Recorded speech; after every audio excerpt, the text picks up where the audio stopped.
کے بعد سورہ الممتحنہ ہے، اس کے بعد سورہ صف ہے، سورہ جمعہ ہے، پھر منافقون ہے، اور اس کے بعد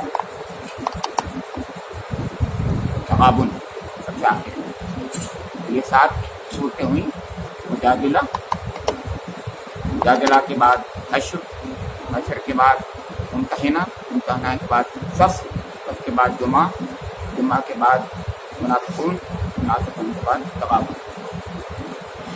یہ 7 صورتیں ہیں، 7 کی 7 مدنی سورہ ہیں، بلکہ اس سے پہلے جیسے میں نے کل بتایا تھا، کل یہ 27ویں پارے کی آخری جو سورہ تھی وہ سورہ الحدید تھی، وہاں سے وہی مدنی 2 صورتیں شروع ہوئی ہیں، اور 2 صورتیں ابھی جو رہ گئیں، سورہ الطلاق اور سورہ التحریم، یہ 2 صورتیں یہاں پر رہ گئیں۔ تو 7 اور 3 10 صورتوں کا کلسٹر ہے یہاں پر۔ اور یہاں پر اللہ رب کریم نے جو خاص طور سے اس جگہ پر مدنی صورتوں کا کلسٹر رکھا ہے، اس کی خاص اہمیت ہے۔ پہلی بات تو میں عرض کر دوں کہ جیسے کہ ہم جانتے ہیں کہ مکی صورتوں کی نوعیت یہ ہوتی ہے جیسے کہ اسلامی عمارت کی نیو ہوتی ہے، فاؤنڈیشن ہوتی ہے۔ تو یہ فاؤنڈیشن جو ہے وہ عقائد ثلاثہ ہیں، اس کو مضبوط کرنا جو تھا مکہ مکرمہ میں خاص مقصد تھا۔ اب اس فاؤنڈیشن پر ایک عمارت کھڑی ہوئی، اس کا نام اسلام ہے، اور اسلام نام کی عمارت میں نقش و نگار، خوبصورت نقش و نگار بھرنا اور بنانا، اور اس کے ستونوں کو کھڑا کرنا، اور اس کی چھت کو استوار کرنا، اور باہر سے بہترین شکل اور حیات میں اس کو لانا، یہ جو ہے گویا یعنی اس عمارت میں یہ مدنی صورتوں کا کام تھا۔ یا یوں کہیے گا دوسرے انداز سے کہ اللہ تعالیٰ نے اس دین کا ایک فکری پہلو رکھا، اس کی بنیادی پہلو رکھا، بیسک آسپیکٹ رکھے، اس کے عقیدے کا پہلو رکھا، اور اس کے بعد اس کی عملی شکل سامنے لایا اللہ تعالیٰ۔ تو یہ عملی شکل جو آئی ہے، اور عملی شکل انفرادی زندگی میں بھی، اور عملی شکل جو ہے اجتماعی زندگی میں بھی۔ عملی شکل جو ہے ایک ایسی جماعت، ایک ایسا گروہ جو آئیڈیالوجیکل گروپ ہے، جس کو امت کہتے ہیں، اس کی ایک ذمہ داری، اور ایک ایسا گروہ بھی جس کے رسول کو اللہ تعالیٰ نے اظہار فی الدین کا حکم دیا تھا کہ دنیا میں وہ اظہار کرے گا حق کا، اور ثابت کرے گا کہ یہ اسلام جو ہے دنیا میں غالب ہونے کے لیے آیا ہے، غالب رہے گا۔ اس کے غلبے کے لیے جو کوششیں ہونا ہے قیامت تک کے لیے اللہ کے رسول نے کر کے دکھائی ہیں وہ، اور اس کے بعد جو ہے یہ اللہ تعالیٰ نے حکم دیا ہے کہ اب امت مسلمہ کا یہ کام ہے کہ وہ جو ہے اس فریضے کو انجام دیں گے۔ کار رسالت کا یہ فریضہ جو ہے امت کو اب انجام دینا ہے۔ تو وہ یہ عملی پہلو جو ہے، اب یہ عملی پہلو کو اس طریقے سے ہم کہیں کہ ایک ایمان ہے، ایمان کا تقاضا ہوتا ہے۔ یہ تقاضا جو ہوتا ہے عملی شکل میں لانے کو ہی مدینہ منورہ میں ایک اسٹیٹ ہے، ایک اسلامی اسٹیٹ ہے، اس اسٹیٹ کی تشکیل ہو رہی ہے۔ اس تشکیل میں بہت سے مسئلے ہوتے ہیں، جنگ کے بھی، امن کے بھی، یہ میں بات بتانا چاہ رہا ہوں۔ جنگ کے بھی، امن کے بھی، آپس میں معاہدے بھی ہوتے ہیں، لوگوں کے معاہدے ہوتے ہیں، وہ توڑتے بھی ہیں معاہدے۔ دوسرے لوگ ہیں وہ آپ کے اپنے تھوڑی ہیں، دوسرے لوگ ہیں، اس میں ہم کیا کریں، کیسے کریں، اور بہترین انداز سے ہم دعوت بھی پہنچائیں، کیسے پہنچائیں، اور اپنی زندگی کو منور کریں، کیسے منور کریں، ان کے درمیان میں رہ کر کے ہم بہترین شکل میں ان کے سامنے کیسے پیش کریں، یہ تمام چیزیں جو ہیں یہ مدینے کی صورتوں میں ہوتی ہیں۔ میں نے کل بھی آپ کے سامنے بتایا تھا کہ مصبحات، یہ 5 مصبحات جو کل سورہ حدید سے شروع ہوئی ہیں اور آج تغابن پہ ختم ہو گئی 5، تو جیسے میں نے کل کہا تھا 3 سبحہ سے اور 2 یسبحہ سے شروع ہوتی ہیں، آخری 2 یسبحہ سے اور پہلی 3 سبحہ سے۔ اور سبحہ کے بارے میں نے بتائی بات کہ یہاں پر تسبیح جو ہوتی ہے اس سے ہی بات سمجھیے کہ بات یہی سب سے پہلے جو سورہ شروع ہوتی ہے وہیں پر کچھ نہ کچھ ہم کو کنوے کرتی ہوتی ہے سب سے پہلے. اسی لیے فتوحات کہتے ہیں اس کو. تو قرآن پاک کی صورتوں میں فتوحات جو ہیں وہ بہت بنیادی نوعیت کے ہوتے ہیں. شروع کیسے ہو رہی سورہ, اسی لیے میں بتاتا ہوں بار بار آپ کہتے ہیں پتہ نہیں کیوں یہ بتاتے ہیں. میں اس کی اہمیت آپ کے سامنے لانا چاہتا تھا, اس لیے میں نے بتایا کہ الحمدللہ ابھی 5 قرآن میں ہیں, شروع ہوتی ہیں 5. میں نے بتایا تھا سبح یسبح ہوگی. اچھا, الحمدللہ میں اللہ کی یہ تعریف, اللہ کی حمد, اللہ کا شکر بیان کیا جاتا ہے اور اس کے آسپیکٹ کو ڈیل کیا جائے گا صورتوں میں کیا جاتا ہے. تو تسبیح میں اللہ تعالیٰ کی بے عیبی کو, اس کی پاکیزگی کو کا ذکر کیا جاتا ہے. یہ بے عیبی اور پاکیزگی کیا مطلب ہے؟ اس کا مطلب یہ ہے کہ اللہ تعالیٰ تمام عیبوں سے پاک ہے, تمام عیبوں سے پاک ہے. اس کا مطلب یہ ہے کہ کہیں نہ کہیں انسانی قلب میں شک کا کانٹا اللہ کے تعلق سے خطرہ ہے کہ جڑ پکڑ لے گا. اس جگہ پر اللہ تعالیٰ کی تسبیح بیان کرنے سے مقصود یہ ہوتا ہے کہ وہ شک کا کانٹا نکل جائے, اس شک کا اس کو جگہ بھی نہ ملے, اس کو موقع بھی نہ ملے. یہ مقصد ہے اس کے اندر. تو یہ جتنے بھی مسبحات ہیں تو انسانی قلوب میں شک کے کانٹے کو بالکل نکال دینا اور بالکل جگہ بھی نہ دینا, اس کا مقصد یہ ہے. ڈاکٹر اسرار صاحب, میں آج سے 25 سال پہلے کی بات کر رہا ہوں, انہوں نے مسبحات پر مبنی ایک نصاب پر کتاب لکھی. انہوں نے یہ بتایا ہے کہ اسلامی زندگی میں جو ایک تربیتی نظام ہے اس کو مسبحات سے ہم بہترین طریقے سے سمجھ سکتے ہیں. مسبحات سے تربیتی نظام انسانی انفرادی اور اجتماعی زندگی میں بہترین تربیت امت مسلمہ کی جو کرتی ہیں وہ یہ صورتیں 5 ہیں. یہ کہنا تھا ان کا مقصد. بہرحال جب آدمی دیکھتا ہے تو ہر چیز میں کچھ نہ کچھ ملتا ہی ہے. میں آج یہاں سے شروع کر رہا ہوں, یہ تو ایک تمہیدی سی بات تھی. میں آج شروع کر رہا ہوں سورہ مجادلہ. یہ سورہ مجادلہ کیا ہے, میں اس سے شروع کر رہا ہوں. قد سمع اللہ قول التی, یہاں سے یقیناً اللہ تعالیٰ نے سن لی اس عورت کی بات جو اپنے شوہر کے بارے میں کچھ کہہ رہی تھی اور اللہ سے فریاد کر رہی تھی, آپ سے کہہ رہی تھی, اور اللہ تعالیٰ تم دونوں کی گفتگو سن رہا تھا, اور اللہ تعالیٰ سننے والا جاننے والا. اب میں یہاں پر ایک بات آپ کے سامنے رکھ دوں. آج یہ لطیف سی باتیں ہوتی ہیں. اس سے پہلے میں نے ایک بات بتائی تھی اور آج میں پھر بتانا چاہ رہا ہوں کہ اللہ تعالیٰ نے صنف نازک مظلوم طبقہ جو ہے اس پر خاص طور سے اس پر توجہ فرمائی اور التفات فرمایا. یاد رکھیے گا یہ بات, صنف نازک اور مظلوم طبقہ مستضعفین, ان پر خاص توجہ فرمائی ہے, خاص التفات فرمایا. اس سے پہلے میں نے یہ بتایا سورہ نساء کے بارے میں کہ سورہ نساء نام کی تو ایک سورت ہے, سورہ رجال نام کی نہیں ہے کوئی سورہ. میں نے یہ بتایا تھا. تو کسی نے مجھ سے یہ کہا تھا, میرے بھائی نے, کہ انبیاء کرام کے نام سے سورت تو ہیں. تو میں نے کہا کہ سورہ مریم بھی ہے. آپ کو یاد ہوگا میں نے کہا تھا. تو اگر آپ انبیاء کی بات کر رہے ہیں تو سورہ شعیب تو کوئی نہیں, سب نبیوں کا ذکر تو نہیں ہے. ٹھیک ہے, آپ کے 4 نبیوں کا وہاں ذکر ہے, 5واں حضور کا سورہ محمد ہے, اور 6ٹھی یہاں پر کل آئے گی وہ سورہ نوح ہے. 6 نبیوں کا کے نام سے سورہ ہے. لیکن ایک خاتون ہے جو نبی ہیں یا نہیں ہیں آپ کو معلوم ہے, یہ اس پر بحث ہوتی رہی ہے.